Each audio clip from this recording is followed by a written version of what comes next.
Hi there, it's Andrew again. Come to talk to you about this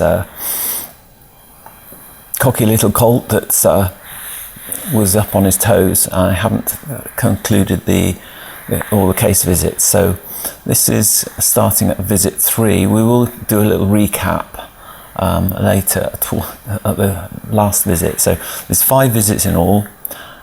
He's a little bit rotund polo pony that had flexural deformity, or as we call it, ballerina syndrome, and some people call it also millionaire's disease because it never happens to a poor doer. This one is getting all he needs and a bit more, and the tendons and bones are not growing in equilibrium at the moment, or they weren't. So there's a shot of him with some angulation at the fetlock. You can see the right fore with quite an extension, vertical and horizontal depth there, and the video just bears that out too. Let's see. You can see he's putting his heels to the ground quite well, and the pasterns are extending forwards, which is exactly what we're wanting to achieve. So that was visit 3, so that 6 weeks into the treatment, he's looking really good. The hind limbs were never affected, so they're good and normal. So that was visit 3. We're getting a good response. 3 weeks intervals we're doing this because of the expansive growth and the need to trim and keep everything in the right place. Let's look at visit 4. So this is now 9 weeks into treatment, and it's all going well. And this is the first image here, shows the toes extending well with the toe extensions doing exactly what they wanted to do. Extend the toe, bring that pastern forward and keep the heels on the ground, and they're doing precisely that. So left and right bear that out. And then we've got, let's have a look at this video. Yeah, he's sedated again in this image, but we want to show the new growth. It's about 3 months old now. You see there's a bit of toe there, no extension. We're going to leave the extension off here. Hinds are doing well. Spin right round to the front again. Yeah. So that little foot wants to expand and relax a bit. He's had an extension on there for 6 weeks, one and then the next. So this next image is of a solar view of one of the front feet, where I've trimmed off the solar part of the extension, which was encompassing and enclosing the sole, but not the frog or the heels. So the foot has always been allowed to expand and flex, even though it's got this plastic on. The plastic is biodegradable, and it's formulated by myself to simulate hoof horn flex and yield, so the similar properties, and that's imprint hoof repair.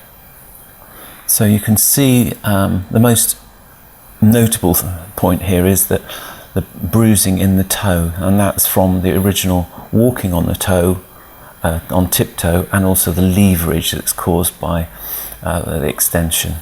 And there is a little bit of bruising in the seat of corn there also, but that's a bit trimmed off, just noteworthy. So even without the extension, the toes sit forward and the heels are down, and that's what we want. And we want to allow these front feet to relax, yet not lose any ground. So I've left a bit of toe there, actual natural toe. It's just the last, not even third, of the original foal hoof growing out. But on all planes, they're looking good. Need we say more? So 5th visit, and we're just looking at a resolved case here. No more extensions needed. So the left fore is day 1, 5 visits ago, end of July. And the second image is the same limb resolved with heels down on the ground, good hoof pastern alignment and angulation at the fetlock. Equally, the right foal, day one, stood virtually on a vertical limb, and then 5 visits later, as a 4-month-old foal, we've got heels down, good hoof conformation, and hoof and pastern alignment is good. And foals at this age will be more upright than their parents, but this is all good and normal. So we've got a resolved case here. Thank you for watching. I hope it's been useful.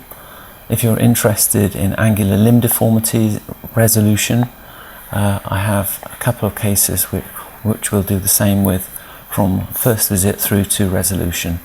So we've got an angular limb deformity, carpal valgus, which is the most common. That's like knock-kneed, and the limbs, feet out to the sides, and carpal varus. That's when the knees are out and it's bandy and bow-legged. 2 quite extreme cases and 2 good resolutions. So look forward to spending time with you going through those. Thanks for watching Imprint Equine TV on Facebook. Over and out.